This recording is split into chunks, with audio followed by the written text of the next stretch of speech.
I was like, cool. Well, I'll go there and I'll try to throw some streamers and see what happens. And the guide came up to me, one of my trailer partners. He's like, yeah, you can't throw streamers there. I was like, what do you mean? He's like, if you throw streamers there, someone's going to slit your car tires. Like you're going to have to call somebody and we're going to have to pick you up. That was Gunnar Brammer sharing a crazy story from a trip to Montana. This story and enough streamer resources to keep you going for the next 3 months. Today on the Wet Fly Swing Fly Fishing Show. Welcome to the Wet Fly Swing Fly Fishing Show, where you discover tips, tricks, and tools from the leading names in fly fishing today. We'll help you on your fly fishing journey with classic stories covering steelhead fishing, fly tying, and much more. How's it going, everyone? Thanks for stopping by the Fly Fishing Show. I wanted to quickly let you know of a new hosted fly fishing trip I have coming next year. This is your typical hosted trip, but on steroids. Go to wetflyswing.com/destination to get on the waiting list for the next big trip. We'll be heading to a lodge to one of the great destinations and accompanying by a few of the big guests from this podcast. We are planning trips eventually for Alaska, BC, Mexico, Belize, New Zealand, and more. But right now I only have 10 slots available for this first trip. So go to wetflyswing.com/DESTI Nation to get more information on the first trip and to sign up for the waiting list for any of the upcoming trips. In today's episode, I talked to Gunnar Brammer, one of the big new names in the streamer game. Gunnar talks about why he uses 14-inch flies, why opaque flies are best, and how to use flash the right way in your flies. We hear about a super weedless fly pattern, the jerk fly series, and how to do a jerk strip. This episode is sponsored by Deli Fresh Design, an all-American creator of fine, sustainable fly fishing gear. Stay tuned later in the show to hear how Ross does his part to reduce his waste and impacts with DLD, and how he builds great equipment in a sustainable fashion. You can find fresh equipment designs on Instagram at Deli Fresh Design, and you can get 20% off your next order using the coupon code WFS20 at delifreshdesign.com. We are also sponsored by the Gray Drake, who provides high-quality heritage fly fishing tackle while being a good steward of our sport. The new Fall Run fly box they have available for 2019 features small and medium-sized clips on one side of the box and slotted cork on the other. Naturally self-healing and hydrophobic, will hold flies from the smallest midge to the largest stoneflies. Head over to thegraydrake.com and use the coupon code WFS20. That's WFS20 at checkout to get 20% off your next order of vintage today. Without further ado, here is Gunnar Brammer. How's it going, Gunnar? It's going well, man. How are you? Good. Great to have you on here. I'm kind of continuing my journey. We were chatting a little bit off there about some of your background, just on the, what you have going. So we'll dig into some of that. And I think originally, Kelly Galloup was probably one of the guys that at least kind of connected me to you. But I mean, your name is out there quite a bit on the fly tying end. So I want to dig into all that and everything you have going with all the streamers and everything. Before we get there, can you just tell me how you first got into fly fishing? Yeah, it's kind of a story, actually, so hopefully you don't mind. Yeah, it's going to be a little bit of a long one. Yeah. It's not your typical story, I don't think. I didn't fish growing up, really, until I was like maybe 15 years old, which I think is a little bit late. Yeah, we certainly... Yeah, and we fished a little bit. I grew up on Lake Michigan, so we'd like troll for salmon or something. But it's not like to me, fishing is like casting and jigging. You're making the presentation and setting the hook and doing the majority of the work there. And we did a family kind of business trip to Canada, and it's like every kid from the Midwest does. They go up into northern Ontario and fish for Canadian shield walleye, right? And that's what we did, and I kind of fell in love with that. And the first 2 years, man, I was like the only person in our group. There must have been 6 or 8 of us who did not catch a pike. It would drive me crazy. All I wanted to do was catch a pike. And my dad, he fly fished. It's not, I wouldn't say it's something he's passionate about, but he's a hobbyist, and he fly fishes. And him and his buddy were just really, they were bragging, but they were telling stories about these pike rolling in lily pads, trying to eat their, boogle bug kind of frog imitations in these lily pads while we're playing euchre at like midnight in Canada. And, my eyes are lighting up like, what is this? What is fly fishing? What are you talking about? Like, right. I didn't even occur to me. I didn't even know my dad brought his fly rod with us. It's like hanging on the wall. I'm like, how does this thing work? So we go back and he introduces me to fly fishing. I get a 9'5" weight and get to the local fly shop and get a 5X tapered leader and start doing a hopper dropper rig and catching rock bass and stuff. But it's like, my goal is to catch pike. And of course, we go back, the next year and it's like, make it happen up there with a 9 weight and a floating line, a big bill shear lipped frog pattern and chasing pike. And so from the very get go, it's never been about trout and dry flies. Yeah, it started out It's always been a streamer mindset and chasing predators. And what's crazy, I don't know why my dad did this, but he totally hit the nail in the coffin. But after maybe a year of fly fishing, he gives me Kelly Galloup's book, Streamers, Modern Streamers for Trophy Trout. And that's the first piece of fly fishing literature that I ever read. Oh, cool. Like you set me up for a big time nosedive into streamer fishing, right? Like that's my initiation to this sport is, full sinking lines, super short leaders, tossing big articulated flies. And I've ran with it ever since. But yeah, so that story is, talking about Kelly Galloup. He's obviously, I had him on in a past episode, and it's definitely one of my favorite episodes. I mean, he dug in, he went deep on everything, his background and how he got into it. So, I mean, you have the streamer or this book, one of his, probably one of his most popular books. How do you get to the point where you go from that to connecting with him and I think working with him and that whole thing? Yeah, that's a crazy story also.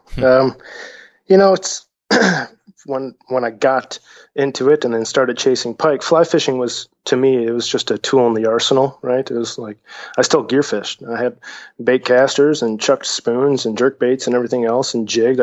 Especially living in Traverse City and having that lake trout fishery east and west bay, I'd jig lake trout and walleye and do everything else. And man, it wasn't until 6 years later, I might have been 21, that I was like, I want to get kind of better at this. And so I just dug into it deeper and deeper and deeper. And Kelly's influence had always been there, as like this godfather of the sport kind of mentality. And so I'm like college, I'm 21, it's probably my third year of college, fourth year of college. And I have an internship lined up. I have looking for a degree in wildlife ecology, and I had summer plans already, and I had a pretty good interview under my belt, and things were looking good. And Kelly posts, hey, looking for help at the slide in, not a guide position, somebody to, work the shop, mow the lawn, do whatever. And my eyes just lit up. Like, I was like, if that happened, that'd be the coolest thing on the planet.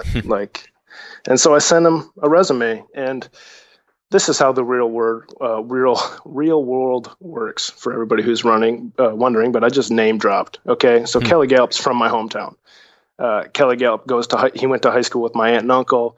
Like, his best friend was my best friend's dad growing up. Like, so I just riddled my resume with everybody's name that he'd recognize for character references. And, he calls me.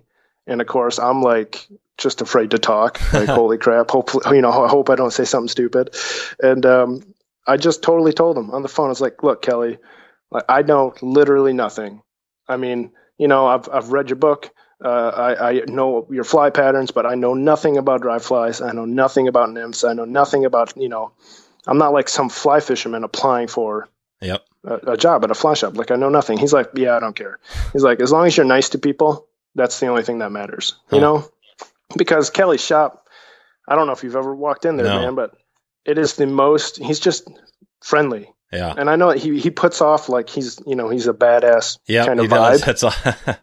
But man, you walk into that shop and there's 3 people there to greet you and ask you, how's it going? And where are you fishing? And, are you guys up here on vacation? And where are you headed? And, it's not that fly shop where you walk into and nobody makes eye contact and you kind of get the cold shoulder until you show your checkbook, which unfortunately is prevalent in the industry in a few places. And he's just the complete opposite vibe. It's all inclusive, everybody welcome. Unless you're there to use his restroom without buying anything, then you're on his bad list. Oh, there you go. That's a good one. All right. So I name dropped like crazy. Everybody told him that I was a semi-decent kid, and that was apparently good enough. And I think the biggest thing is I could get a trailer out there. I needed a place to live, and Oh, yeah. My dad works in the RV industry. Oh, no kidding. So getting a trailer was kind of no problem, and I met it out there and had a tin box to live in for 4 months. So that's so cool. What was the RV you rode out there in? Well, I had an Airstream, a 25-foot Airstream. Yeah. Are Airstreams pretty much the? I mean, is that kind of? It's a kind of a unique trailer, but is it kind of the top of the line? Is that one of the best? It's pretty high end. High end. Most of the guides I would say are probably in fifth wheels. That have box outs and extensions and stuff because they're living there. Yeah, that's pretty intense. I got pretty sick of having a 25-foot hallway to pace back and forth down after a few months. That's some tight quarters. But, 25 foot, right. Yeah, that's a whole other topic. It is. But being 50 feet, from the Madison River for 4 months straight it's worth the hassle. That's so cool. And I just found it. The Kelly Galloup episode was number 52, and he did. We talked all about his, that whole thing and. How he comes off and stuff. But that was the take I got with him when I interviewed it, both off air and on, is just that he was just super cool, man, just super laid back. And he was like, hey, you want another episode anytime, man, just give me a call. I'll come back on the show. And, I've interviewed a bunch of guests, but you know how you just interview somebody and right away you're like, yeah, you kind of just have that feeling where it's just kind of a good deal. So no, that's awesome. You've pretty much had one of the biggest mentors in the, in fly fishing. And so what did Kelly teach you? What do you think is the biggest thing you learned from him? other than maybe some good how to name your flies. Yeah. Luckily, I don't think I went that direction. I steered away from that a little bit. Yeah. But I don't know, man. That's hard to pin on. It wasn't like Kelly, I walk in and Kelly sits me down and he starts teaching me stuff, but Kelly does his thing and you do your thing and you just watch. And, you see the way he handles. What my favorite thing about working out there is I'd hear him help people and what he would describe and his experiences. And I'd be able to, obviously someone else would come in and I'd try to regurgitate and understand because I didn't know anything. So I was, very impressionable. And so I was taking, Kelly's influence and how he'd word things and try to help people. And then what was cool is I got to go out and fish every single night. And you'd hear Kelly's stories about what was going on in the river and what to expect and where it was happening and what rig to use and why to use it. And then I'd get to put that into practice every single night. And it was like a super crash course. And then I'd come back and the next day he'd be talking to somebody else and telling a little bit of a different story and what's changing. And every single thing that he would say, I would get to apply. And the biggest, I guess I don't know. Well, the biggest thing about Kelly's book and really everything he says is that it's true. Like, Kelly's not someone who's just putting out a bunch of ideas and he doesn't know what's what. He's like, he's got 40 years of experience doing this. And he's going to tell you, look, man, you're walking where the big fish are. They're in that soft water. They're at your feet. You need to take this fly. You need to smack it down. You need to work it fast. Okay. And you put that into practice for 4 months and you realize, oh, he's not pulling your leg. You start moving fish left and right. You start moving 20-inch browns in the Madison that people haven't ever caught in their life because they're a foot off the bank. You can watch my YouTube videos from 5 years ago. I'm throwing a 6-inch black fly 3 inches from the bank straight upstream and whacking that thing like twice the speed of the current. And fish are just jumping out of the water trying to eat it. No kidding. It's absolutely insane. What's the name of so if we wanted to find that video, do you remember what it's called, or is there some way to search for it? Maybe like stripping junk or dirty water streamer fishing or. Okay, cool. I'll find a link. I'll find that link and put it in the show notes. I'm interested to look at that too, because 3 inches off the bank. When I think of 3 inches, I think of some pretty shallow water too. I mean, are these fish? So it was prime runoff. And when I say prime, I mean, like you went from the darkest you've ever seen it to 3 inches of visibility, maybe down to 6. And then when it hits that drop, the stream bite turned on and it was on for like 2 weeks straight. Wow. And so that bank water is like a 1.5 feet deep or 2 feet deep with kind of a slight undercut. Yep. So it was like prime holding structure. And the thing about the Madisons, it's way fast. And so those fish can't just hold out in the middle of the river. Like it's not safe. Like it's, it's just not efficient either. And so they all get pushed to that soft water. And there's the thing I love about the Madison, and this is also something I'll talk about, especially if we talk about my warm water fisheries later on. But Kelly's book, it's very trout oriented. And the thing you have to understand about a lot of his rationale behind the way he hunts water, behind the way he changes flies, is, the Upper Madison's got 5,000 fish per mile or more. And there's literally a fish behind every rock. So if you don't get feedback, that's telling that is feedback. Not moving a fish is saying, hey, you're doing something wrong. And that's why he changes flies every 5 minutes, or changes colors every 5 minutes, or changes the presentation after he's run through his whole color cycle. And up here, the thing that I've always struggled with is that my fish are nowhere near that density, and they're highly migratory and highly seasonal. And it's like, man, I could go out and, you talk about going musky fishing. That's a low density predator. I might have 5 fish per mile or 50 fish per mile. It's like, if I work a mile stretch and I don't move a fish, that doesn't mean nothing about my fly, my color, nothing. That just means there wasn't a fish, and you have to play that game of, man, do I need to switch up? Do I need to get deeper? Am I targeting the wrong structure, or is this just right? And I have to find, I have to hit my 10,000 casts. I got to keep my head down and just keep banging the bank and banging the bank and banging the bank. How do you know that? So if we are talking about pike, and are we talking mostly a mix of kind of rivers, lake? I mean, what's the habitat? I mean, what do you fish most typically? So I'm a big sucker for wade fishing. I love that's my kind of favorite experience. So I fish I fish the St. Louis River in Duluth, and I fish the Cloquet, which is a tributary. And most of the Cloquet is wadeable, nearly all of it, not all of it, but nearly. And so that's, average probably 300 CFS. It'll run up to 1,000. It'll run as low as about 170. And it's, 200 feet wide. Cobble strewn all over. It's basically the Upper Madison, but it's full of smallmouth. All right. For the most part, it's a smaller watershed, but it's pretty similar. And then the St. Louis, man, it's a big watershed. I've seen it as high as 15,000. It's typically maybe 4,000 or 3,500. But the lower 9 miles are all back flooded estuary from Lake Superior.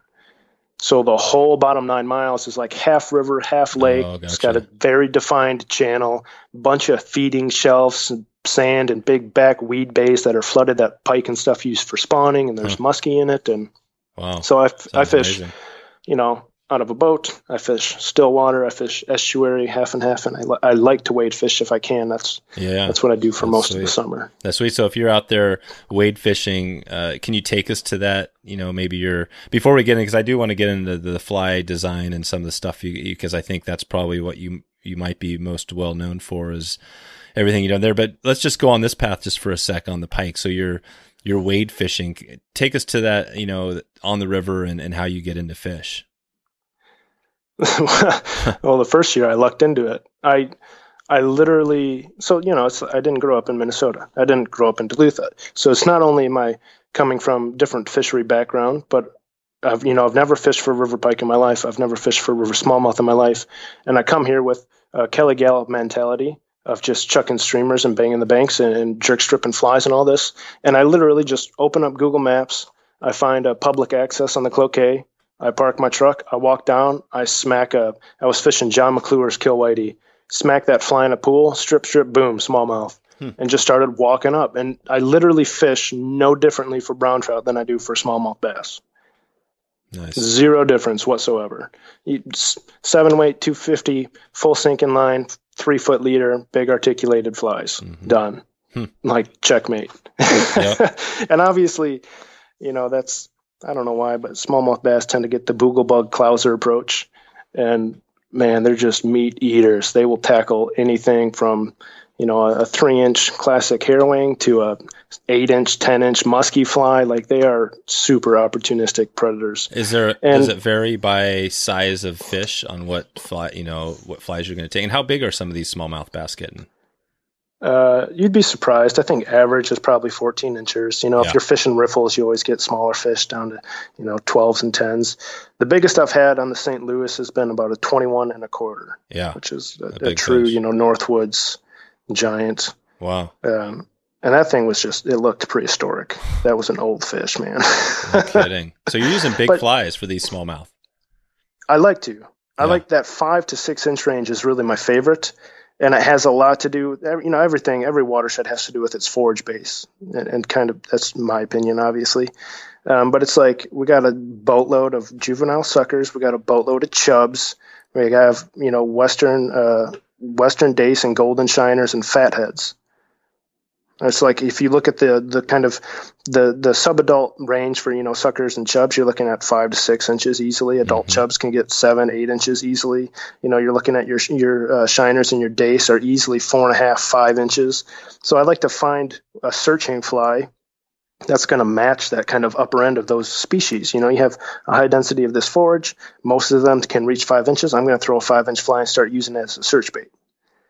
And it's one of the things that I learned from the Upper Madison. I took my dad out wade fishing, and we saw a snake that was eating a sculpin. Don't ask me how he got it. I don't know. I don't know if it was a water snake or what, but he was eating a sculpin on the bank. And I had never in my life seen a sculpin that big. That thing was 6.5 inches. I mean, Its head was probably an inch and a half diameter, 2 inches in diameter. And, I'm like, I think a sex dungeon's a big fly at this time in my life. And I'm like, man, this matches a medium sculpin at best, which, of course, you see now Kelly has his triple dungeon and his triple boogeyman, right? He's got these truly big flies. And the first thing I did when I got back from Montana is I designed the triple Sculp Daddy. And I took that thing back there. We went back 2 years ago, and I moved more 20-inch brown trout than I ever did the entire time I lived out there. No kidding. And it was just because I'm throwing a 6.5-inch black fly with a 1.5-inch circular diameter head on it. It's like, this is the forage. Trout guys, they tend to hold up a 4-inch zonker and say, this is a big fly. And it's like, it's relative. Okay. Time out. Because what are you imitating? If there's 6.5-inch sculpin, that 4-inch fly is not cutting it. Right. I'm telling you right now, that is a small fly.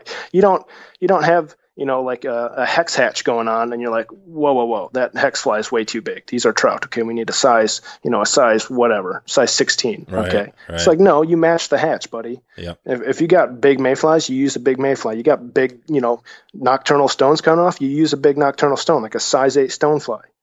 Well, if you got 6.5-inch sculpin, you better be fishing a 6.5-inch sculpin.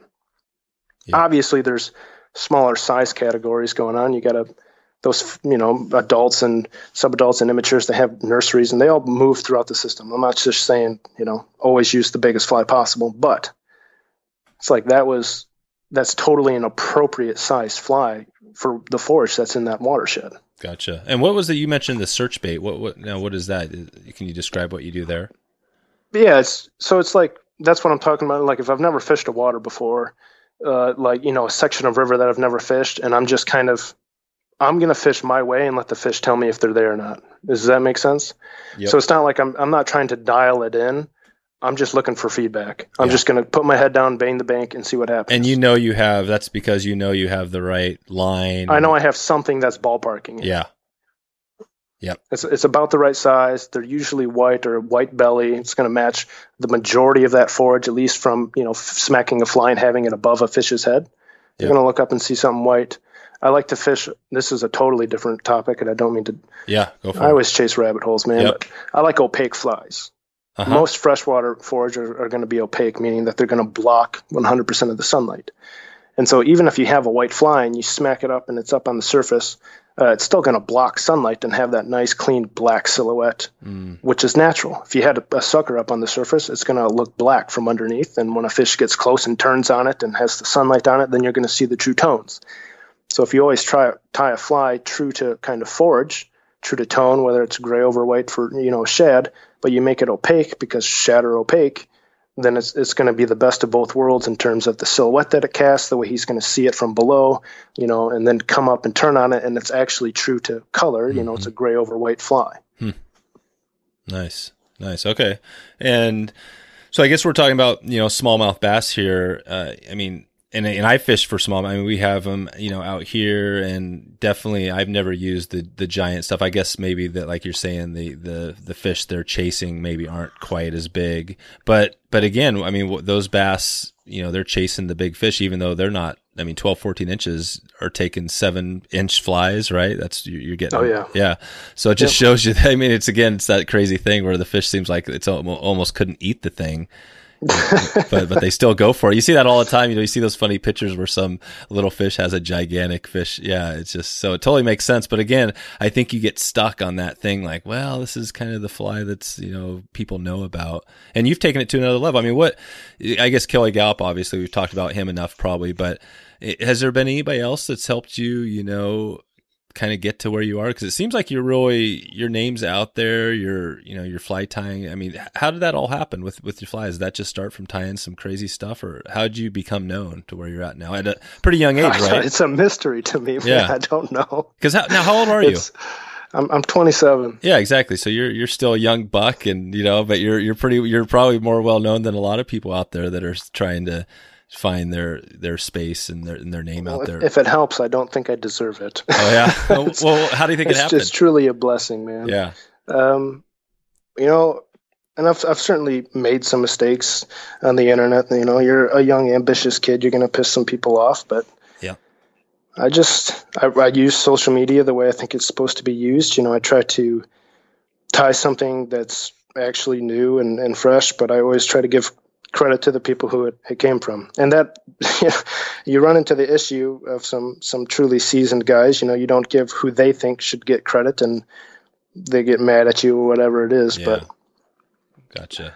I've never tried to present something that wasn't my idea as my idea. And if it's my idea, I try to present it at least neutrally, just because, even if I come to a new idea for myself and I've worked through it all by myself and there's been no outside influence, the truth is somebody else could have had that idea 20 years ago and I just don't know about it. Yeah. And you get that post like, well, somebody did this and that, and they're just trying to put you down. It's like, look, man, I didn't know.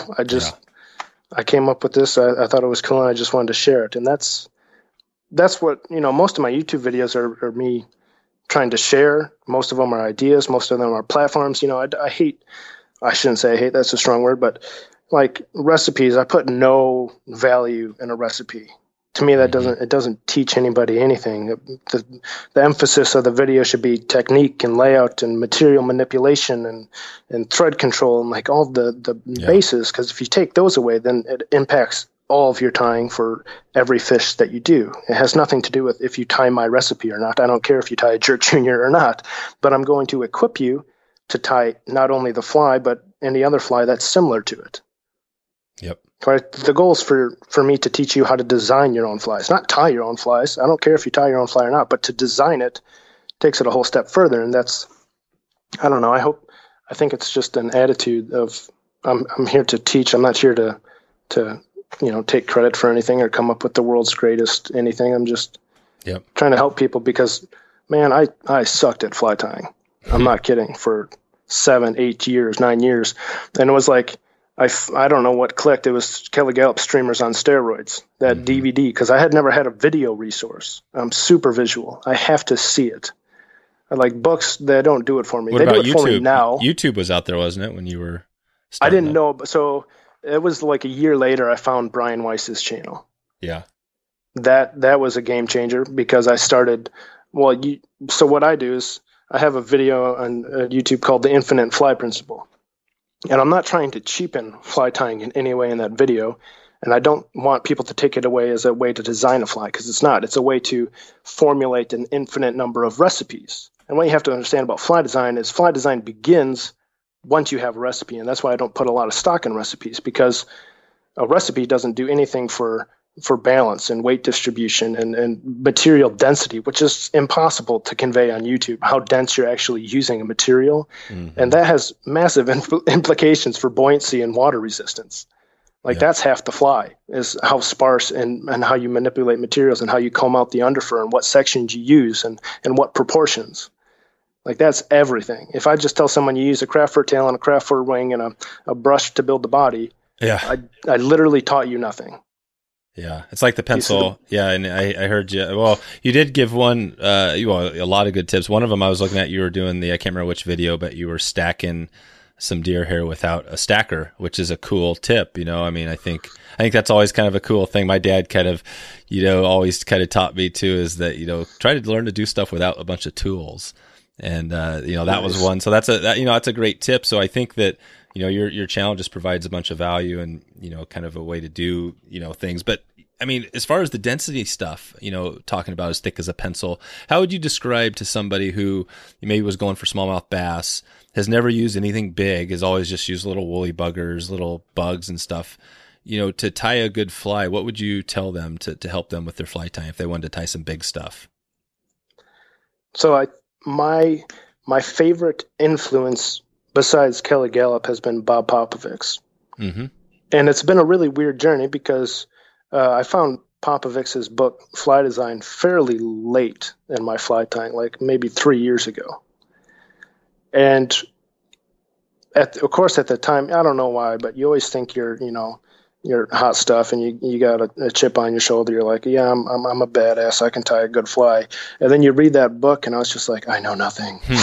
Yep. Like the book, to me, it was the best read I've ever had. And Pop Flies is no different. His first book, his earlier work, they're just phenomenal. And the bucktail deceiver, and I think the bulkhead, I call them platform flies, and this is kind of what I was trying to hint at earlier, but it's like, if you just tie a fly with bucktail and flashaboo, and you tie it nice and sparse, you put good kind of spacing between each one so they all manipulate and move, and you get the right taper, and you understand, your long stack going into a medium stack and a short stack, and building a collar and having this proper shape so that you have good hydraulic, and how all the tapered tips are going to literally get pulled by that hydraulic disturbance and actually swim the fly. And then you dress it. And this is like when I'm talking about like a freestyled fly, it's not that I make it up on the cuff. I might tie a bucktail deceiver exactly the way Popovich does. But I'm going to put saddle tails and a little saddle wing, and I'm going to countershade it with peacock, and I'm going to use a flash blend at the body and put little red gills in it and put eyes on it. Like, that's his fly, but I just dress that thing to the nine to match a specific forage and silhouette and get a little bit more life out of the tail and whatnot. Gotcha. And so for starting to tie big flies, I think kind of saltwater patterns and techniques, that's where I would start. I think they're the epitome of a truly perfect bait fish. And that's, freshwater guys are all about bait fish. And what fascinates me is they know the forage so well.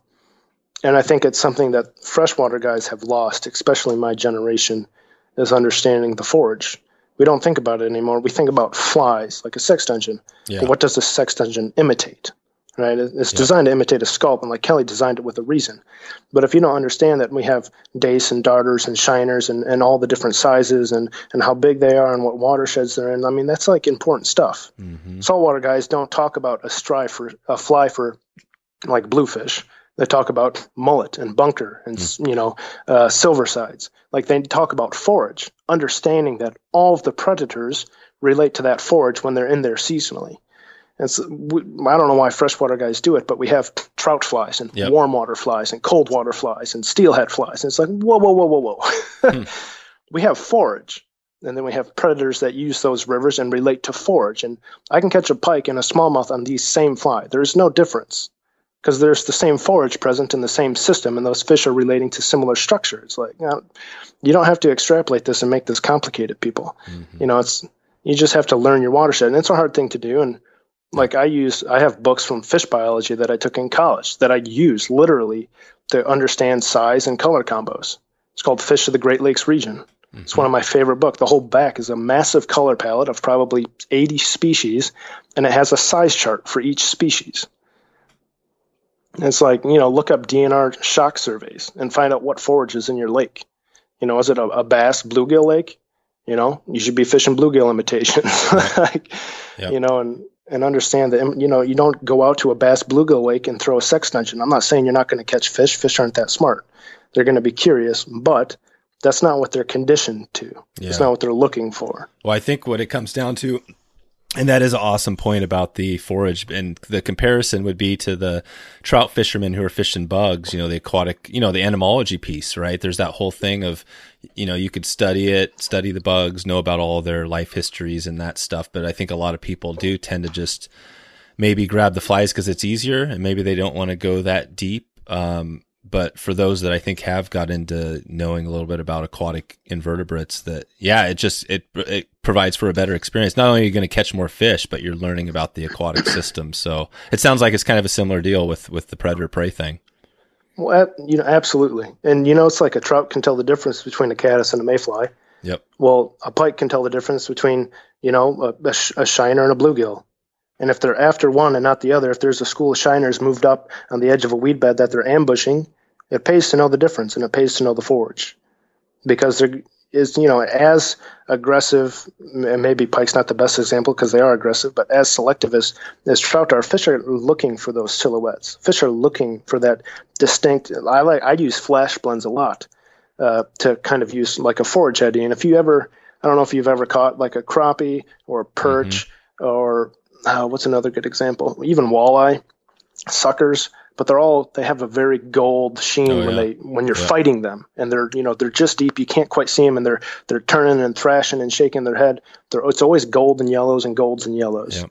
I love, I don't just tie a white bait fish, but I'll tie white with gold and silver and holographic yellow, and that flash blend to me is what brings it to life. Because fish are shiny, man. When they turn in the water, you see that flash. Like your flies should have some sort of light reflectant character to it.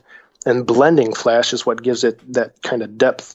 And to me, I don't just fish like a silver and white fly. Yeah, that'll catch fish, but it's not necessarily super accurate. And it costs you nothing to buy 2 other colors of flash blue that'll last you a lifetime to just hand blend it. Yep. No, that's good. And what do you think? I mean, I guess getting to that, when you're tying those and talking about how to know how much to put on, if you're tying this fly, you talked about the importance of densities and things like that. Again, I guess reading the books and kind of digging into some of that stuff is good, but do you usually go with less is more on the flashy stuff, adding it to it, or do you at times put in a pile of that stuff? So I would say that I use a lot, but I never use a lot at once. I always try to layer it. Oh, okay.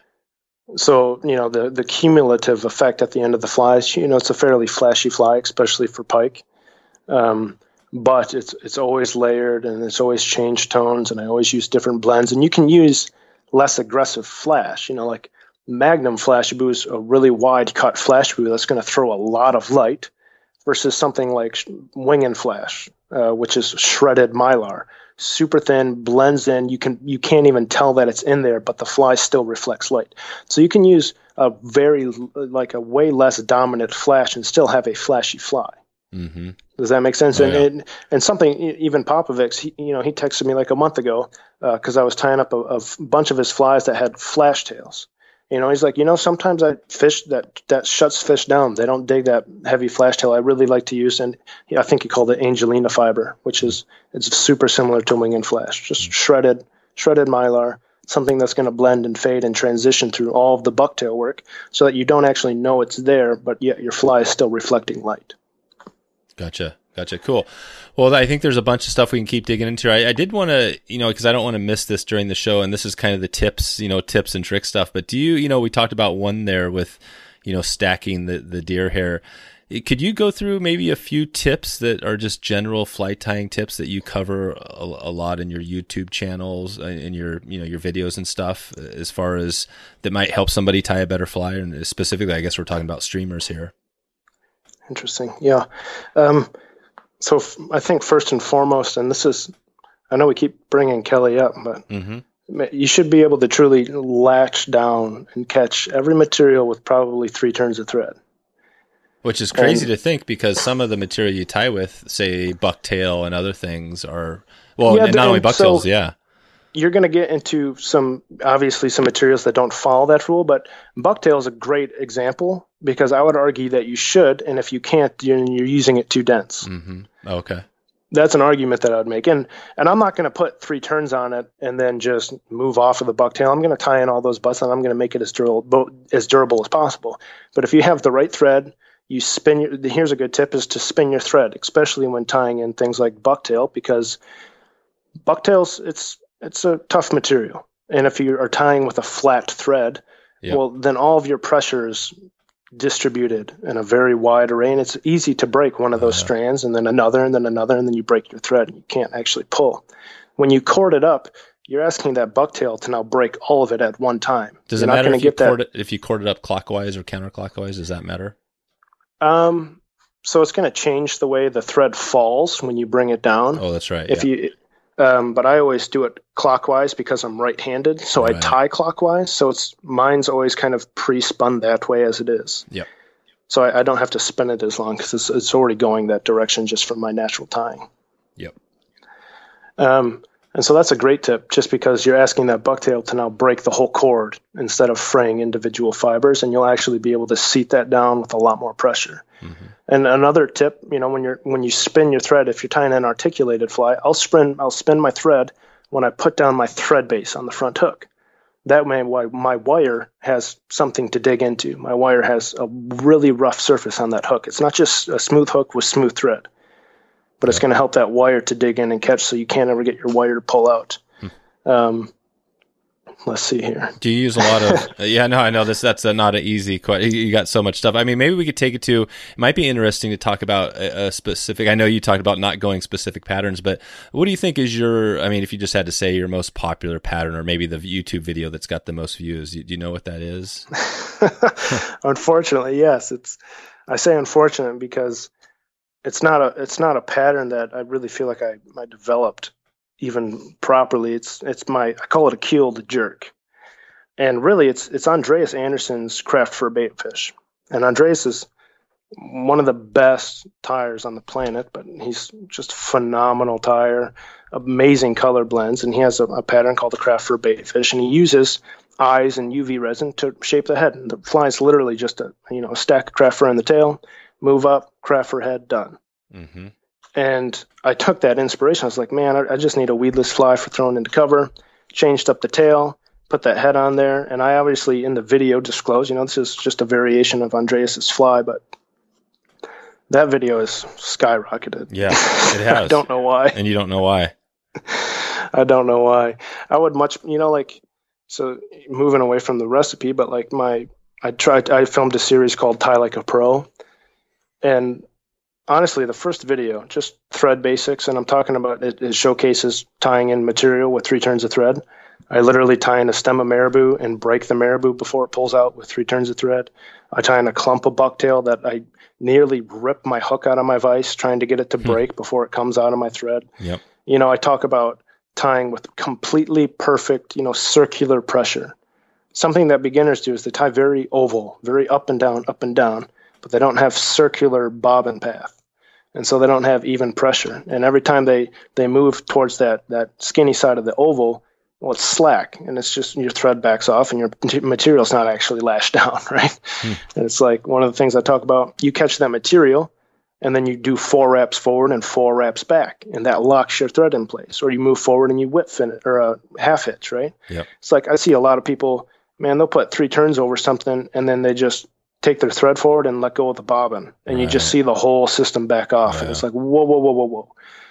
And this is, it pains me because when I teach a class, these are the things that I'm so heavily focused on, but everybody's engrossed with the recipe. Everyone's trying to make their fly look like your fly. And it's like, just stop, take a step back, because I could, we'll take your durability of your fly from 3 fish to 50 fish if you can just forget about the recipe and worry about the technique for just 5 minutes. Yeah, and I'm looking at the keel jerk. So I mean, it's tied on a different hook. Or what's the hook that's used there? It's an Arex Texas hook. Okay, and why? And what's the background on that hook for somebody who's not aware of why to use that versus? And the style of the hook's kind of, everything looks kind of backwards on it compared to a typical fly you might think of. Yeah, so it's a weedless hook. It's designed, for bass fishing. It's designed for worm fishing, for Texas rigs and stuff like that. And guys took it out of that realm and dressed flies on it for throwing in tomato groves and weed beds and heavy cover. Mm-hmm. And the issue with the fly is that it's really weedless. Oh, that too, which you don't get a lot of hookups because the hook point is truly in line with the hook eye. Yeah. And if I were to recommend people tying that fly, you either bend your hook, you offset it laterally left or right with some pliers, or you can actually bend the frame of the hook to raise the hook point off so that it's offset above your hook. Yep. That way you get better hookups. That's cool. And so it's stuff like that. But I could have taken that pattern of much better direction, but I was just so I don't know. It's one of those things. I almost did it just to make people happy because I posted it on Instagram the day before and everybody freaking loved it. And I was like, well, I'll show people how to tie it if you want to know how to tie it. Like, it's not a big deal, But it wasn't like something that I slaved over getting perfectly. And that's what kind of bothers me about how well it's done, because I have so many better videos that I have spent months and months fishing those flies and tweaking those flies, and I present something that I think is truly exceptional, and it has 3,500 views or whatever, and I'm like, yeah, no, I see it. Yeah, no, that's nothing compared to that video. I don't know why. Totally, yeah, I see it. It looks well, and I think it's a little different. That's the thing; it looks different than the weedless fly. It's got a little different. Probably a lot of people maybe haven't seen that concept. Let's take a quick break from a word from our sponsors. The Gray Drake. Since 2014, the Gray Drake's mission has been to provide high-quality heritage fly fishing tackle while being good stewards of our sport. They use sustainable cork instead of silicone or foam inserts in their fly boxes. These cork inserts are naturally self-healing and hydrophobic and will hold flies from the smallest midge to the largest stoneflies and hoppers. Be on the lookout for the new Fall Run fly box available in 2019. This aluminum fly box features small and medium-sized clips on one side, and on the other, slotted cork, which is perfect for bombers and skaters. The Gray Drake also produces their classic vintage leather fly wallets, handmade and sewn with care from USA leatherworkers. This is a piece of tackle you can be proud of to pass down to the next generation. Conservation is the key with the Gray Drake, and they support great organizations including Utah Stream Access Coalition and Trout Unlimited's Wild Steelheaders United. Head over to thegraydrake.com to check out their classic selection of fly boxes and wallets today. We are also sponsored by Deli Fresh Design, a company that makes sustainable fly fishing gear in the heart of Denver, Colorado. Deli Fresh blends old waders and Cordura canvas to make rugged, river-tested gear, such as fly wallets, koozies, and their classic sling packs. You can listen to the full podcast interview with Ross, the founder of DLD, at episode 79 of this podcast. But take a quick listen to a short clip from that interview that gives an example of how Ross reduces his waste with his personal actions as a business and highlights his dedication to conservation. But as a company, I'm trying to reduce my impact by riding a bike or taking the bus or shared cars, stuff like that for commuting. And then, when I go fishing, I'll get in a car, but I try to go with other people. And so I think there's things that as consumers that we can do on a daily basis. My own mentality of doing those things on a daily basis, like driving or riding a bike, and then trying to see what materials I can use that reduce waste, or what I'm trying to do as a person and as a company.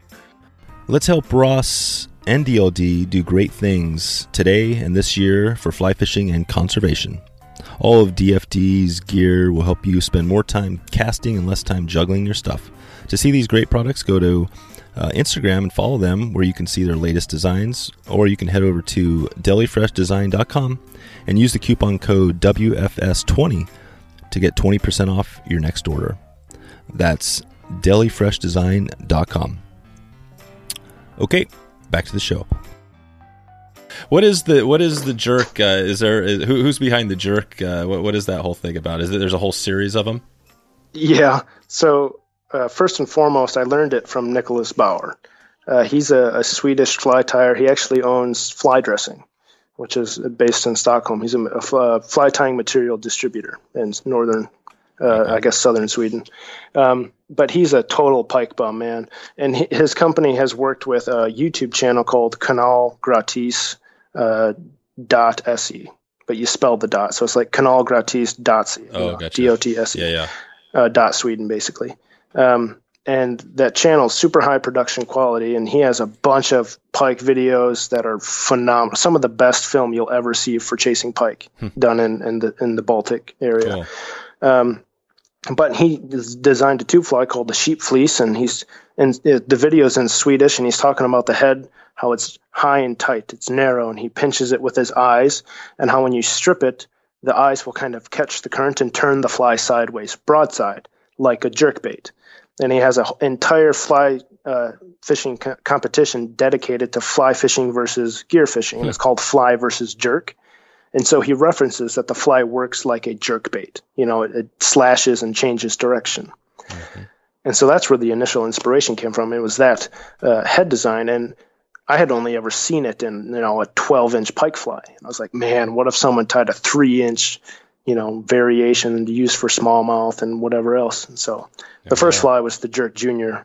and then I articulated it, the super jerk, and then I scaled that up and reverted back to a single hook, which is called the imposter. And then I articulated that, which is scaled up and it's called the mega jerk. So, gotcha. Okay. The 4 flies are functionally identical. Yeah.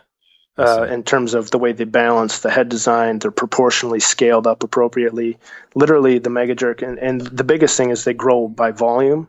This is something that I wanted to touch on earlier, but we were talking about smallmouth eating truly big flies, right? Mm-hmm. Like a 7-inch fly. But a 7-inch fly, it's not that big, it's just long. And if you look at a lot of forage, like let's say suckers, man, a 10-inch sucker is not that big, but a 15-inch sucker is huge. Yep. Like at some point, fish stop growing in length and they grow in volume.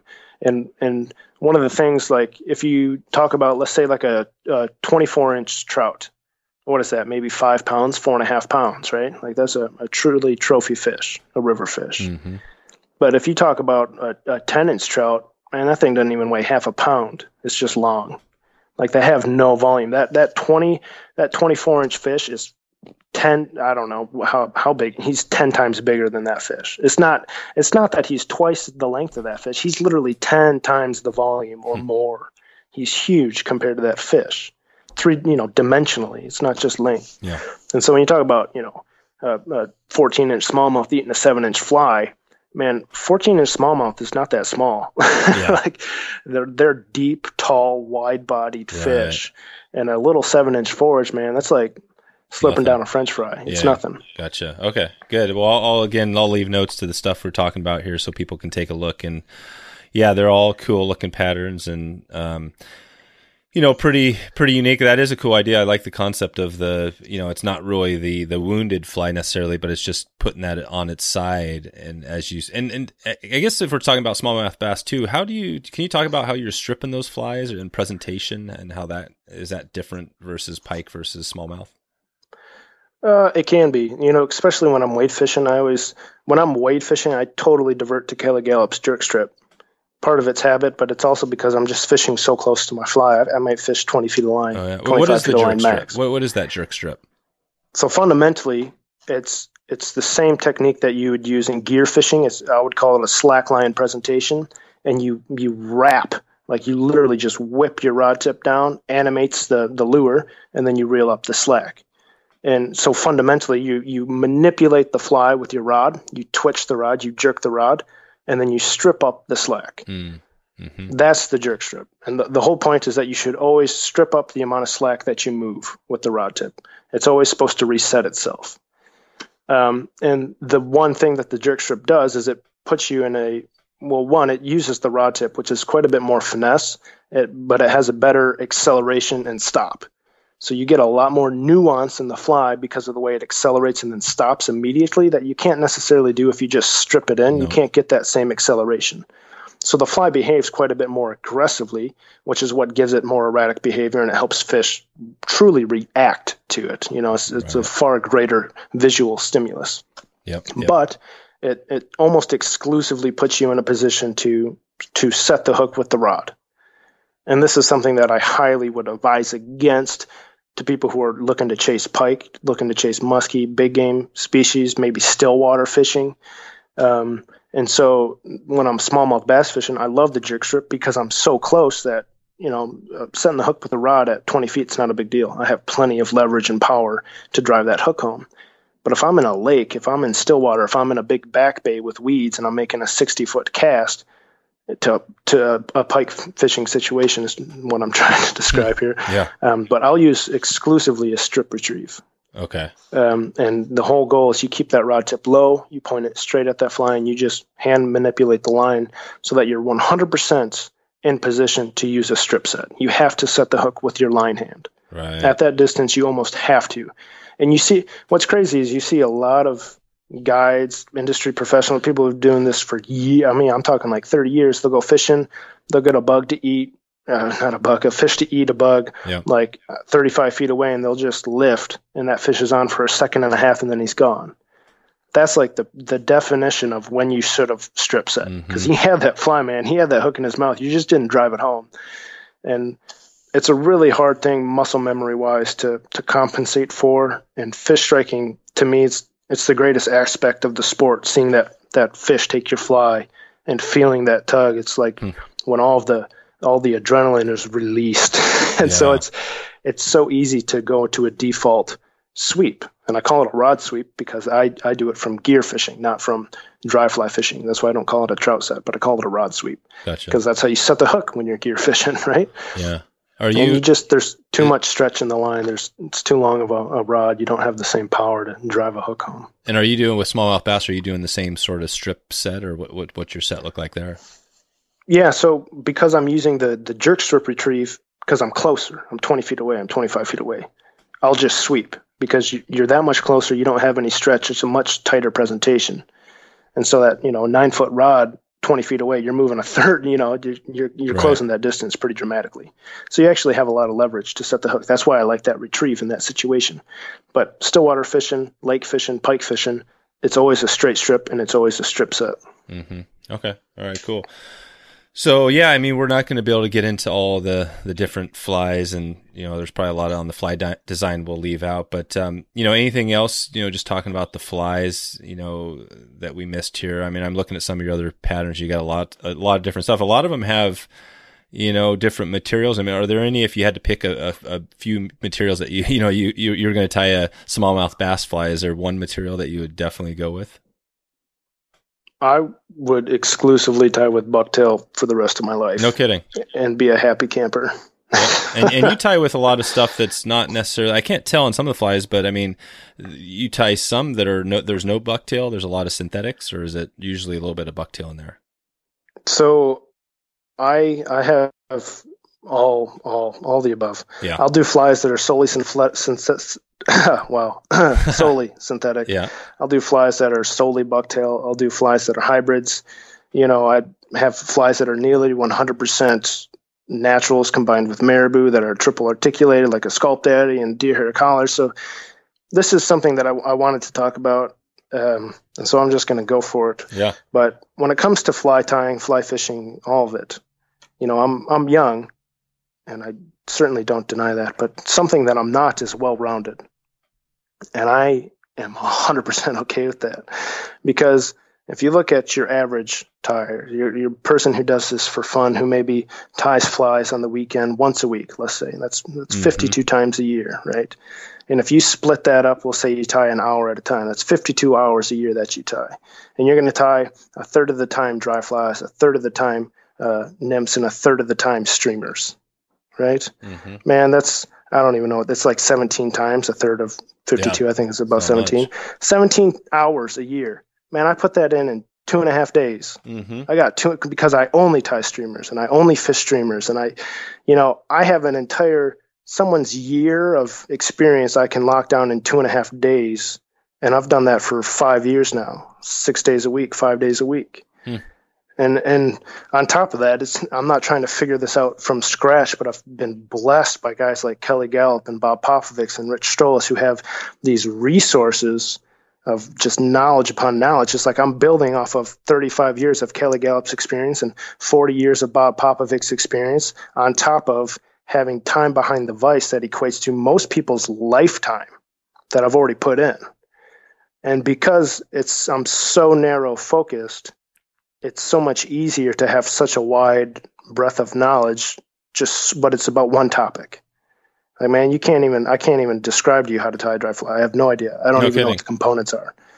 I've probably tied 5 dry flies in my entire life. That's crazy.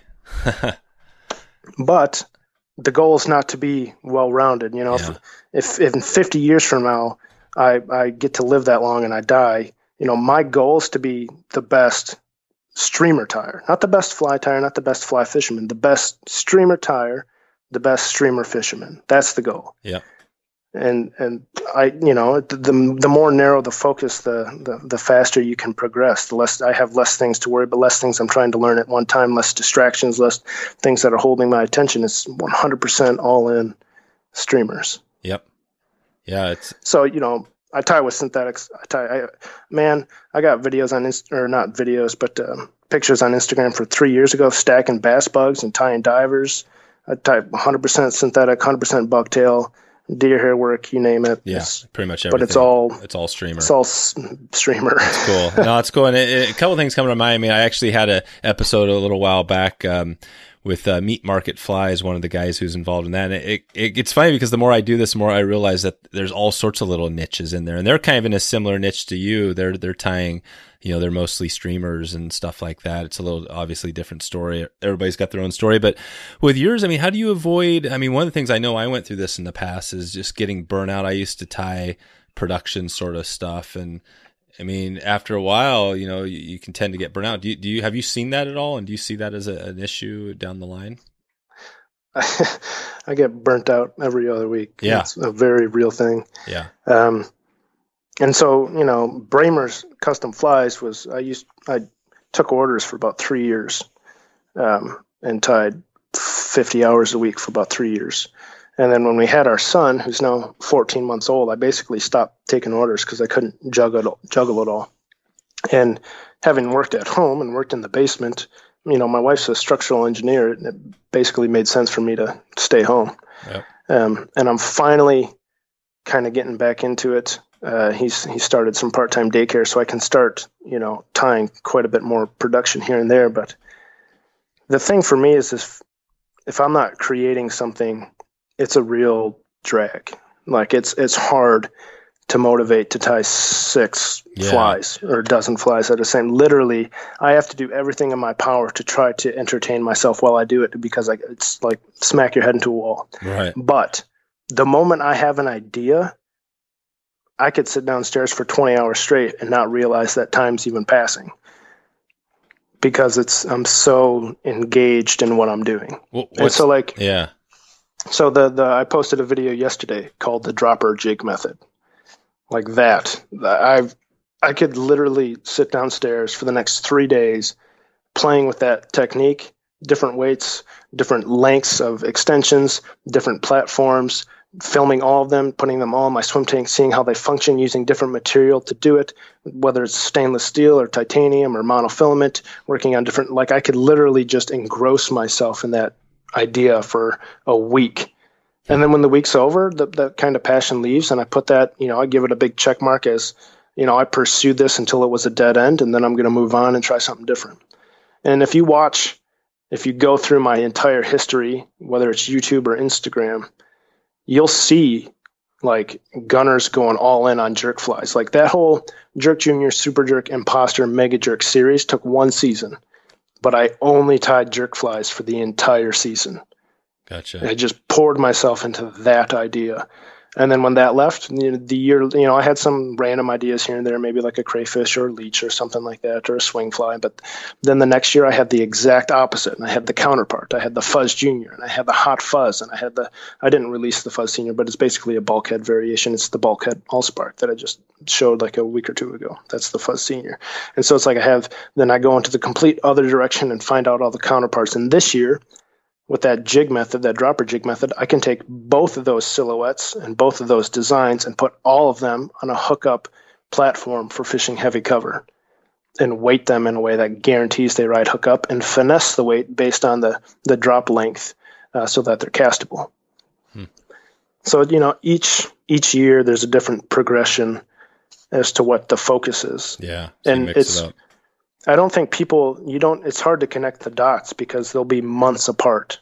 I'll tie a fly and just look at it and be like, cool, and then put it down, and tie another fly 3 months later that's nearly identical with a few tweaks that make it better. And I don't even realize that they're related. This whole dropper jig, I totally forgot that I had done that literally probably 6 or 8 months ago, and brought it on fly shows and had a bulkhead with a dropper jig on it. And I saw Blaine Chocolate, and we were in Iowa City at a show, and he just walked up and he's like, "Oh, that's wicked cool, man." And it's like, "Oh, thanks." Like I didn't even think about it. It's like, "Oh, I just did that to salvage that fly and get it to turn over and ride right." And and then 2 weeks ago, I'm like, that was a good idea. Like that I needed. It didn't occur to me then, but it occurs to me now. Right. Like that was an epiphany moment that I didn't even have. It's just, and that's just because you're always, part of that is that, like you said, you're always trying, you got time, you're testing new stuff. And that's probably a good tip for anybody out there that the best thing to do is just to keep tying and testing and not get stuck on patterns, but just try new things. Is that what you'd recommend for somebody to maybe get an epiphany like you had? So what I like to do is so instead of like tying a recipe, you find a technique in the recipe, like Bob Popovich's hollow tie. And then you take that as a platform and how many ways can I incorporate this into how many flies with different tails and different heads? And this one's got pec fins and this one jigs and this one's supposed to suspend. And you take a technique and you see how many ways can I apply it. Like when I learned how to stack deer hair, and I learned it from Pat Cohen's DVDs, man. I owned all 3 of his DVDs, his hair stacker and packer, everything. I put deer hair on everything I tied for like 3 months straight. Everything had a diver head or a slider head or a big popper head or like a deer hair underbody collar to use as an intruder base. Like literally every opportunity I had to squeeze deer hair in there somewhere, I did it because I was engrossed in that technique. And then when you test all those flies, you get to see things that hold true. And, how the density and how much it soaks up water and how you shaped it and how the different shapes react in the water and how they react on sinking lines and floating lines and different leader lengths. Like you take a technique and you apply it across dozens of variations and then you swim them all and you get to see what holds true and what necessarily doesn't. And when you do that for a number of years, flies literally can just come together. And, I go downstairs and freestyle a bulkhead hollow fly deceiver and whatever, and it's like that's probably 95% gonna fish. I might tweak the tail length, might be a little long, the flash might be a little dense, the collar maybe didn't come out quite perfect, but it's like that's dang near dialed in, and it's just from having done that for so long and applied those techniques across so many different platforms and seeing what they all do. I'm certainly going to make, I have a lot of garbage flies. I'm not trying to say that. There's a lot of stuff you guys don't see. That's the Instagram thing. Yeah. You only see the best, and it's kind of deceiving because you don't see all the junk you went through to get to where your beautiful fly. That might make a good YouTube video one day, but I literally I probably have 5,000 streamers downstairs that are just tucked away, because I don't throw them away, but they're just in cardboard boxes, in bins, literally hundreds of them just piled on top of each other. Yeah. Just bad ideas. Head didn't come out right. Didn't look clean enough. Wrong color combo. That's cool. I hear you. But so we're going to get into the rapid fire round here pretty quick to wrap this up. But we were talking just briefly off air. I want to touch on this because it's kind of interesting. I've had a couple of captains on the show, and I've asked them that question because out here, I'm on the West Coast. You don't hear the word captain thrown around a lot with fishing guides and things like that. But out there on Instagram and other places, you see captain, whoever. And so, we were talking off air how you aren't doing any guiding or you haven't done any in your area because you pretty much need a captain's license or affiliation to get out there and fish. And is that on what is your home water? Have you already mentioned them today? Yeah, it's the St. Louis. Yeah, it's the St. Louis River. So that river, you need an actual, to guide out there, you need this captain's accreditation. Yeah, and it's through the Coast Guard. Oh, through the Coast Guard. Yeah, so it's a full, right. Oh yeah, and you got to take, I think it's an 8-day class that costs basically $1,000 or more, and it's just a big hoop to jump through. 8 days, a couple hours a day, big class. You got to get all of your boat inspected, take drug tests, and do the whole 9 yards, and then apply from Minnesota, which they don't have too many regulations. It's just like a little fee you pay. It's not too much to get your fee, but it's the whole river, man, for all 212 miles of it. It's all designated water. I gotcha. So it is something that, it takes definitely a little bit of work, but it is doable. Is that, when you look long term with yourself, obviously you've got a good thing going with the fly tying, but what do you see in the next, have you looked out 5-10 years or more on where you'd like to be? And, are you going to be sticking with this fly fishing, the sport, and as far as a job, that sort of thing? I hope to. The biggest thing for me is, and I've had a lot of people who have come alongside and helped me, but the biggest blessing for me is being able to teach. I think it's the coolest thing, and getting to go to shows and do tying demos and have tying classes and speaking engagements. Those to me are the coolest thing. Yeah. Like I could travel and teach people how to tie flies for the rest of my life and be a happy camper. Whether people are going to pay me to do that or not, it's a different story. But every tying season in the fall, I look forward to that big time. Whether or not I can buckle down and tie commercially here when free time allows and pay some bills, that's a different story. But I think I'm gonna stick around if the industry will have me and teach streamer tying to wherever anybody will have me, basically. Gotcha. Okay. Yeah, that makes sense. So, and I guess, I had some questions here. I just want to jump in. And this first one's kind of easy, I guess. I occasionally ask this, are you a better fly tyer or fly fisherman? It sounds like. How would you answer that question? I'd definitely tire, but I'd say my fishing skills are slowly but surely coming on par. Yeah. Believe it or not. And I'll tell you what, the coolest thing, I know this is a crash course, I'm sorry. Oh, yeah. But the coolest thing about going to Brazil, I went to Brazil last fall with nomadic waters. I saw that video. That was good. It was so crazy. But the coolest thing is when you get to, this is what people don't do, but you get to fish for 6 days straight for 14 hours a day, 12 hours a day. Most people fish, once a week, 7 days apart. But when you have that kind of environment, when you're engrossed in something and you're paying attention to every detail and trying to muscle out that strip set and hold that right hand at bay and keeping that rod, that type of crash course environment, and my head's just geared towards that because I'm intentionally trying to become better. I'm not just there passively trying to catch a fish, but I'm trying to become a better angler. And those moments, man, they'll take you light years, literally years of experience you can pack into 6 days of that type of environment. Yeah. So my fishing's getting there. I think my video 2 weeks ago, the streamer fundamentals of streamer fishing, that video, I hope, points a lot of people in the right direction. Yeah. Cool. And, just staying on the smallmouth bass, theme for a little bit, is there any other tips or anything you throw out there, or flies or anything to help somebody maybe get into some more? I mean, because smallmouths are they're known as kind of the easier fish to catch, I guess when you're comparing them to trout fishing and things like that. But do you find that it's pretty simple to catch some fish or catch bigger fish with smallmouth? And I guess you could compare it to pike or whatever you want to compare it to. Yeah, if you know where they are, I don't think they're that hard. Yeah. The problem for me is finding them. Because my system, man, if I went to a spot on the Cloquet the 1st of September, I could find 24 fish. But if I went there the 15th of September, I could fish 10 miles and not find a fish. And is that just water temperature related? Or? Yeah. The moment I don't know what the temperature is, but man, they push out of there. They move miles. Mm-hmm. You're talking 30, 40 miles of migration. They just leave entire stretches completely deserted. And the first year I was here, I was like, what happened, man? Literally, I was there a week ago, crushed a bunch of fish, and then they're gone. And, the thing I think about smallmouth is it's really easy to catch a lot of little fish. That's what I'd say is easy. Yeah. But, I don't get to fish that much, being a stay-at-home dad right now, but I probably luck into maybe 2 or 3 20-inchers a year. That's what you got to hang your hat on. Going out, fishing trophy water for trophy fish, that's way hard. Mm-hmm. I mean, it's comparable to muskie fishing. I mean, the number of fish you got to go through to find a true 20-incher.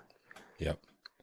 That's and right. That's where it comes down to having the right technique, the right cast, the right presentation, having a big reactionary fly, strip setting, if you get a 20-inch bass in current and you're wade fishing, that thing will take a 10 weight and bend it tip to cork. That's a serious fish. You're talking about a 6.5 pound fish. Right. It's not a joke. And they're twice as deep as a trout. They're that's a sail getting pushed around in that current. And yeah, that's what it truly comes down to me. Yeah.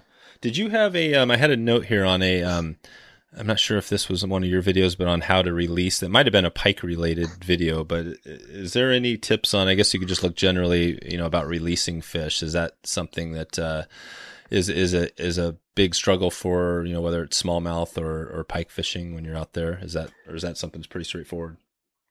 I don't think it's necessarily a difficult thing, but I just think a lot of people do it wrong, or maybe they have. It depends on your intentions. I go fishing. I catch and release 99.9% of the time. If your goal is to go out and experience fish and experience the fishery and let them go healthy, man, you better be pinching your barbs. Yep. Because, and the second thing I'd add is fish with a net. And it's hard, maybe muskie fishing or pike fishing if you're not in a boat. And tailing fish and grabbing them by the gill plate under the chin is pretty safe. But when I fished for brown trout out west, I didn't have a net for like the first month. And I would drop fish in the grass all the time, and I was always worried about getting stuck by my articulated hook, my back hook. I always have articulated flies. I'm worried about getting stuck about that one, and you're overhandling fish, and you're wiping their slime off. And when I started fishing with a net, I could net that fish and hold the net in the water. That fish is in the water. That fish is getting water over its gills. Yep. When your barbs are pinched, I'd say 9 times out of 10, fish shake the hook off in the net. That's right. And you just pull the fly out. You didn't have to handle that fish at all. And if you didn't take a picture, you just let that fish swim out of the net. You literally caused no stress besides the actual fight to the fish. Yep. And that, if you're prioritizing catch and release, I think that should actually be a priority. If you're practicing catch and release to do a grip and grin and you got that fish out of the water for 5 minutes and you're manhandling it with pliers trying to get a barbed hook out that's in a bone, you're killing that fish for a picture. And you have to juggle if that's worth it or not. And I'd definitely say no. No, definitely not. Okay. And I'm not, I'm not perfect. If I catch a 10-inch bass, I'll just throw them back in the water. It's not a big deal. It's a little tiny small fish. I fought it for 3 seconds. You know what I mean? It's not like I overworked that fish and truly need to get it recovered. But you need to treat those big fish with respect. Anytime you actually fight that fish, man, you better cup that sucker and get it in the net and put it on a nice pillowy bed with some soft bubbles and romantic candles, because you're out there for a reason, and it's not to kill fish for no reason. No. That's those are good points for sure. Well, let's jump in real quick just to the 222, which is kind of the top 2 tips, resources, and flies. And I guess if we just stick on the bass, smallmouth bass, if you had to pick 2 flies for smallmouth, what would you go with? That's brutal. Super jerk and a hot fuzz. Okay. Both of them. Yep. Super jerk and hot fuzz. And what about any, do you have a couple of tips? I mean, I know you've talked about some here, but that could be either, fly fishing for smallmouth or fly design. Anything you want to throw out there? Don't play by anybody else's rules except your own. Man, there's a lot of people in this industry that are going to be offended that you're doing something different, that you're doing something new, that you're doing something because you want to. That's not traditional, man. Yeah. And honestly, screw them. Yeah. That's the polite way to say it. Screw them. Yeah. Like, you do you. If it's ethical to the fish, if you're treating that fish with respect, you do you. Yep. Don't let anybody else tell you otherwise. Aside from that, I don't know. Yeah. I had an initial thought when you have you seen some blowback? I mean, what does that look like? Because I've heard that occasionally throughout, here and there that, there's people or whatever that you get blowback. What does that look like on your, is that just kind of a social media thing, or, for somebody that's never seen it, what is that? Honestly, it just comes across as ignorance. Right. And so some traditional way of doing I'd things.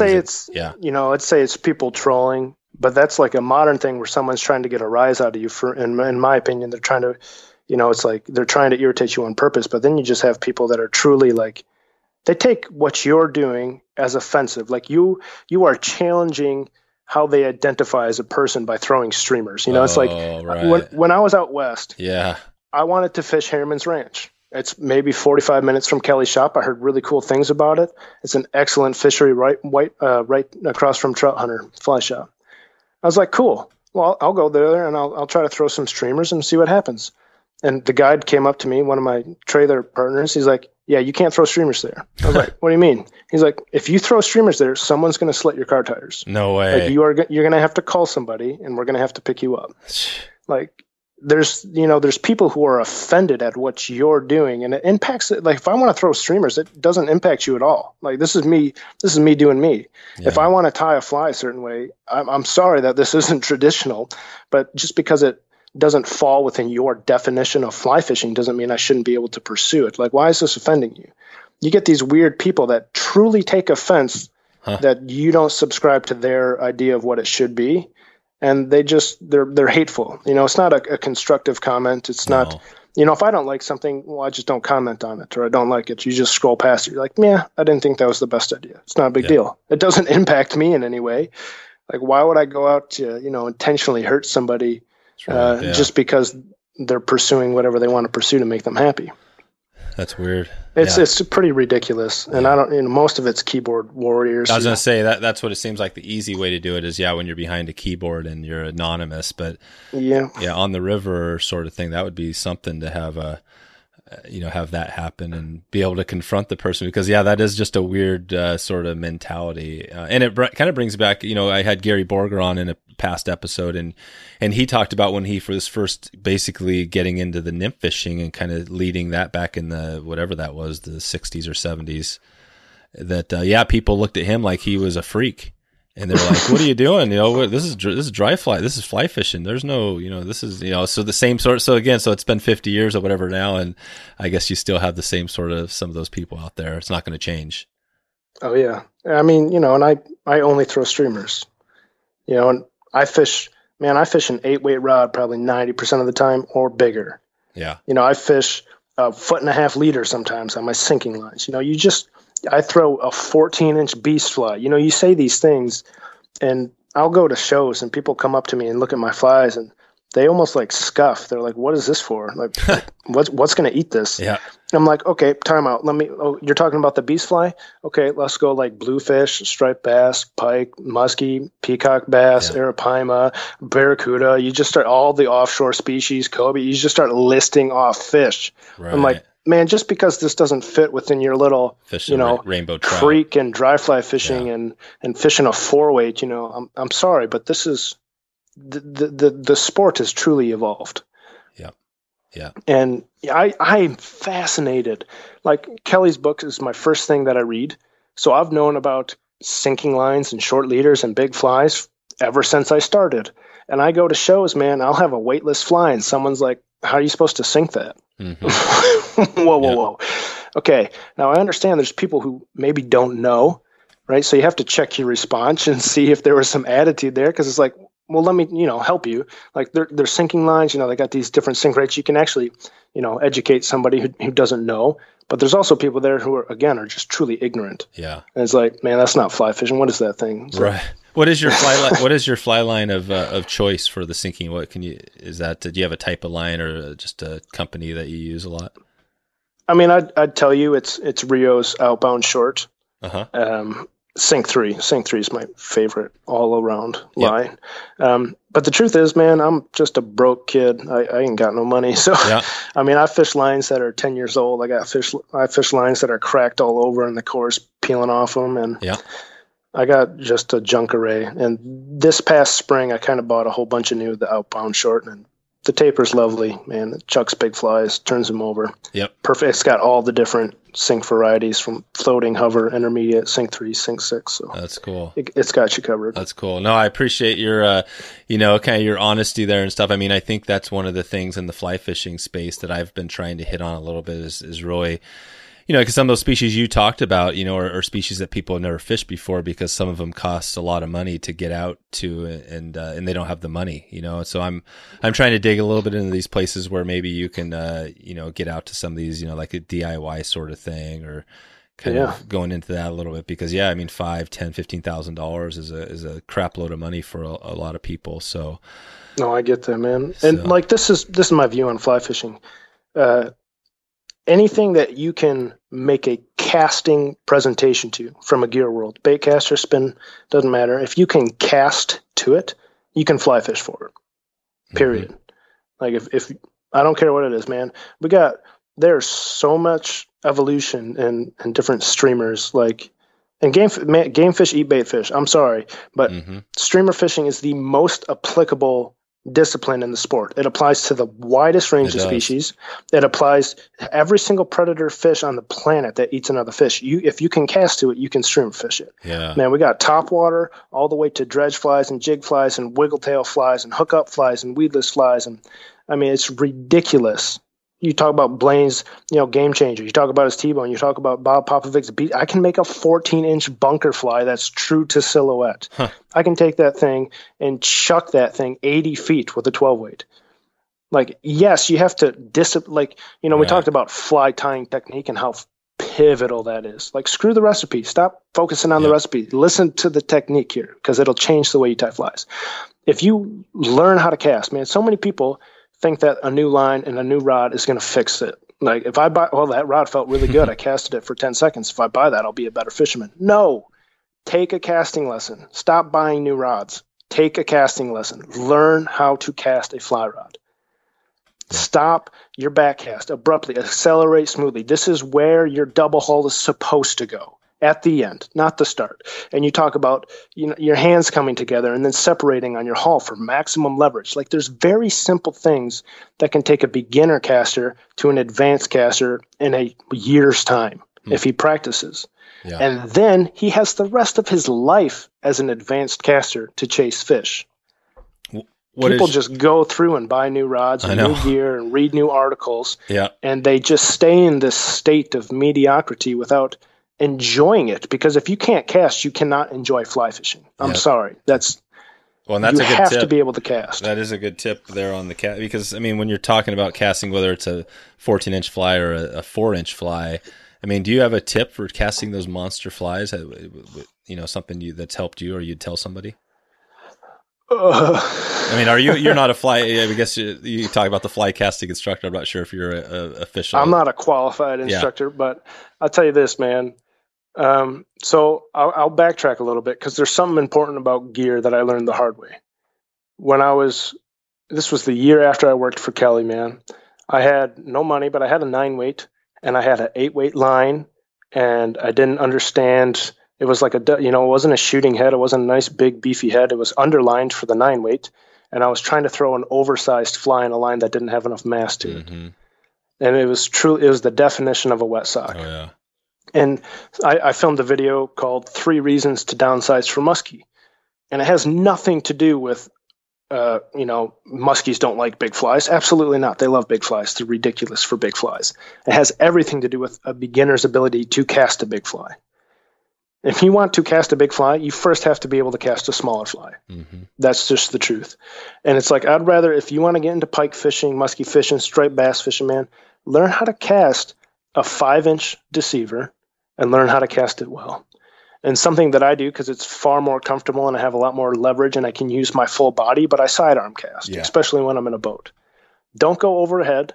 Sidearm it. I was told that I have a Belgian sweep. I don't even know what, you can look it up. I don't know what it is. Yeah. But it takes the fly out and away from my rod tip a little bit, and I have a nice little arc in my back cast so that I don't hit my rod tip with my fly. Yeah. And the biggest thing with fly casting that I would just recommend is stop.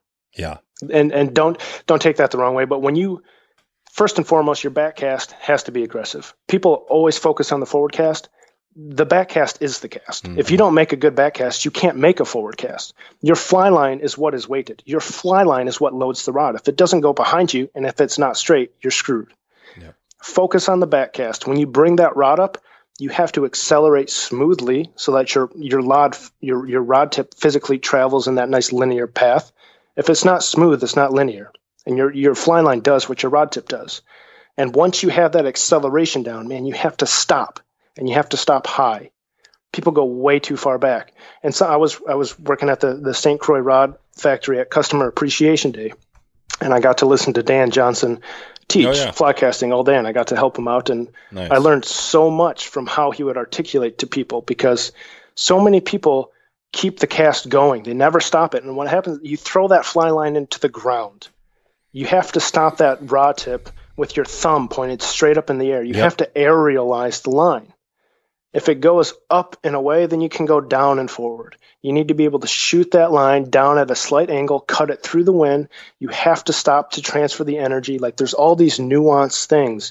And people they make a big giant arc and they just wave that thing around and expect the line to go somewhere.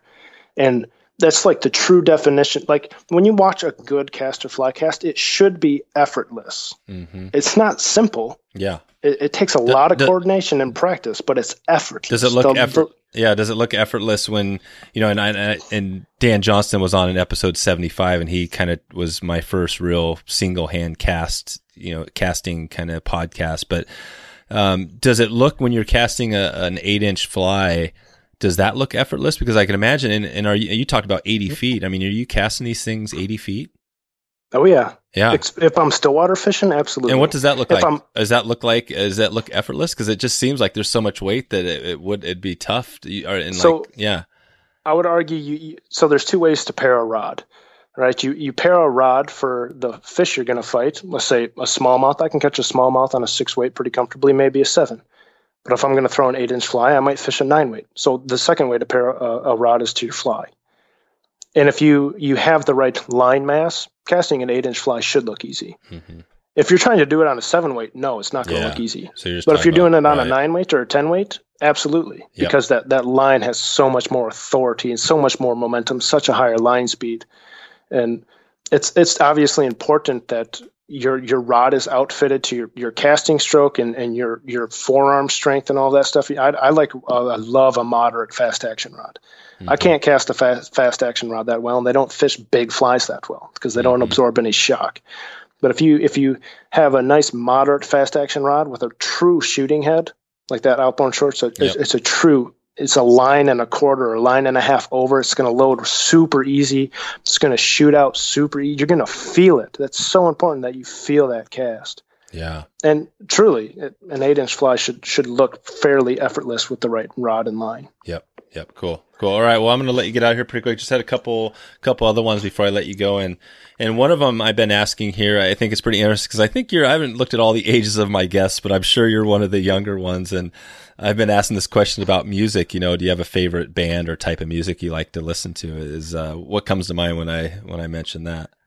Metal. Oh yeah, that's right. Kid. Yeah, your video has what's the video when you pop on YouTube? This song comes on that little 30-second clip. That's some pretty good stuff. That's some Silence the Assembly right there. Okay.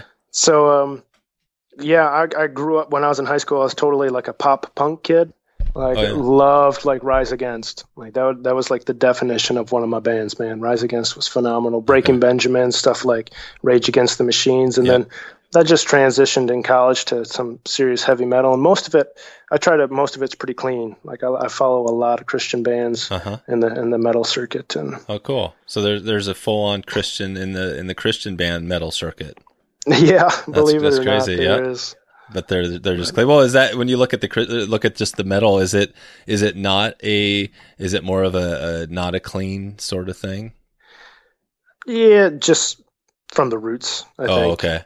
Yeah, it's fairly intermixed now. Yeah, and even the bands that I like that aren't Christian bands, they're usually still, clean lyrics. And that's just something to me. If I don't appreciate the lyrics, it doesn't really draw me into the song.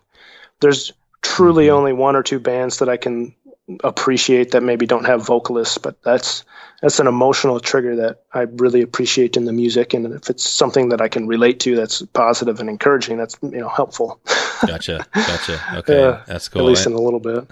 Yeah. And what about? Do you have a fantasy trip? Is there a fly fishing trip that kind of just is something that you gotta? I want to go to Sweden and chase pike. Oh, okay. With Nicholas Bauer. No, there you go. That man, Bauer. If you listen to this podcast, man. Yep. Seriously, that is my dream trip: is to chase pike in northern Sweden. Nice. I'll hopefully he's listening, and if not, maybe I'll get him on the show down the line and connect him. So that's cool. All right. Let's see. Well, I think that's about all I have. Obviously, we didn't touch on everything, you have going. I think this is just kind of a little primer, to get people into your stuff and take a look at what you have going. But in the next 6 to 12 months, anything, obviously you're a kid and you said 1 year old or how old? Yeah, 14 months. Yeah, 14 months. You're right in 1 the thick. year old. You're right in the thick. Yeah, my kids are a little bit. I've got 5 and 7, so I'm a few years ahead of you. And you've got some good stuff in front of you. Definitely changing things, but you're gonna love it. So yeah, you have that. You're obviously the big stuff there. Other than that, anything with kind of fly fishing in the next 6-12 months that we can expect from you? I hope so. And I'll say this because I'm committed to the idea, but I've always wanted to do material kits. I've always wanted to offer material kits. It's kind of poor form that I promote so much material and all these different techniques, and I don't sell any of it. Right. But, I've always been hesitant because it's quite a bit of a chunk of change to get started. And I don't want to compete with fly shops. I really don't want to have that. If I could in some way have a baseline kit, but then make it accessible to go to your local fly shop and resupply and do all the stuff. It's the hardest thing for people is just finding it all in one place. Yeah, it is. And it is. I've undergone this process the past 2 months of redesigned the Jerk Junior, the Fuzz Junior, and the Slow Jig Clouser, so that they all use the same material base and foundation and technique, and they're just all shaped differently to get different forage profiles. And the goal is to come out with kind of one beefy kit that ties all three of those flies. You're going to have, weightless, weighted options. You're going to have jig options. All the kits are kind of going to be intermixed, and then hopefully halfway through the year, I'll be able to come up with a different color combo to help that. Oh, cool. Oh, that's and awesome. Hairline, man, the coolest thing, Hairline's got a new app, and you can basically dish your order out. So Hairline is a distributor, so the average guy doesn't have access to it, but you have access to the app. Everybody listening, and so you can dish that order out to your local fly shop, and they will order it for you. Oh. And so this is one of those things. Like if I could get people started, That's sweet. Get people engaged, and then those people could have that, the rest of it stocked at their local fly shop for, I ran out of hooks, or I need new eyes, or whatever it is, because. The whole point's just to grow the industry. I don't want to start a fly shop by any means, and I don't have the space to do it. But if I could, just get a little bigger kickback than the 1,000th of a penny from a view, it'd be a little helpful. That's right. Yeah, you're at like 11,000 subscribers, but that's not turning into a full-time. It's not a full-time income yet. Yeah, not even close. Yeah, I know. It's That's the other thing. I won't get into all the monetary stuff, but yeah, I mean, you think of the business model sort of stuff. You got to have, I think you got to have hundreds of thousands or millions, to make a business out of that sort of model. But the model you can make a business out of, I think, is getting a few people and making a really cool product. And maybe this thing you're talking about here would be a way to get there a little quicker. I hope, man. Yeah. And like the videos are free. You'll have. There's going to be totally new instruction for all three patterns. There's going to be, if fall goes well, we'll have to see how the fall fishing goes well, but there's going to be an individual fishing video for each pattern on how to use it, situation specific, different leader builds to accentuate the way the fly is supposed to move and behave. And, it should be pretty in-depth and accessible for everybody who wants to start. Like it's, these aren't huge flies. They're 4-inch flies. The hooks are black nickel plated finish, so you can fish it in the salt. They're perfect wire thickness. You can fish it in fresh. You can fish them for trout. You can fish them for smallmouth. You can add hackle tails and dress it up and make it slightly larger for, to have a proper 6-inch fly for chasing maybe pike. Like it's designed to be extremely accessible. And each one matches a different forage base and silhouette. Your bulkhead's super tubular, like mullet, sucker, even goby and sculpin. That Jerk Junior's high and tight, very shiner, very herring, very narrow profiled fish. And then your slow jig clouser's perfectly in between. It's that kind of just natural. It's, you're splitting both extreme ends of the spectrum, something like a dace or a darter. They're not that big, they're not that broad, they're not that tall. Right, they're kind of just like a Sharpie almost. So you got all three, and you'll have all the options for sculpting and shaping and colors. So nice. Well, that's exciting. I'll definitely keep an eye on that, and I'll put we'll get a link, I guess, if they want to find you now, streamersbygunner.com. They can get your stuff, but down the line, if you get this launched out, they can find that as well, because this episode will probably be out there for a while. Just providing some value. So, until it should be fall, October. Okay. I think is when I hope to have perfect. it set up and videos releasing and good to go. Awesome. Well, that's right around the corner then. So, and, well, I guess that's all I have for you. Thanks, Gunnar, for definitely providing the tips. And, I know there's going to be stuff that I'm going to think about today being like, damn, I wish I would have asked him that. But, I can't get to everything. So I'll do my best to maybe add stuff. I do a little show notes on this, and I'll add some stuff, where we miss things. But yeah, until I connect with you again, thanks for coming on and providing all the resources. Right on, Dave. Thanks for having me. just hope everyone appreciates some of the rants and, and can take some useful from it. We love a good rant on this one. I'm not gonna edit any of it. It's all gonna be in there, so we'll be good to go. But, all right, man. I'll catch you later. Right on. Take care. So there you go. If you want to find all the show notes and all the links we covered, just go to wetflyswing.com/GB. That's the letters G and B. Interested in heading out on a fishing trip with me and a few of our great guests from the podcast? We'll be heading out on a lodge trip to one of these amazing destinations next year, and I need 10 people who are ready for a trip of a lifetime. Go to wetflyswing.com/destination to find out more and to get your name in the hat for this trip and ones to follow. Thanks again for stopping by to check out the show today. I'm looking forward to catching up with you soon. I hope to maybe see you on the river or online.